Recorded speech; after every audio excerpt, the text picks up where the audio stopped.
Magani ba caca ba ce. Akwai wasu da ke yaudarar marasa lafiya su ce ka biya kuɗi yanzu, idan ka warke daga baya sai ka biya sauran. Abin da nake so mutane ku gane, wannan hanyar caca ce, kuma caca haramun ne a musulunci. Neman waraka ibada ce. Ana neman taimakon Allah ne da tuba da daina zunubi, da kuma istighfari da addu'a, da kuma sadaka da kyautatawa. Idan aka mai da magani kamar caca, to akwai lauje cikin naɗi.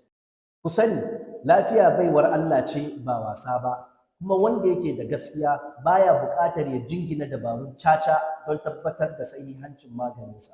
Ku nemi magani na gaskiya, ku dogara ga Allah, domin shi kaɗai ne mai warkarwa.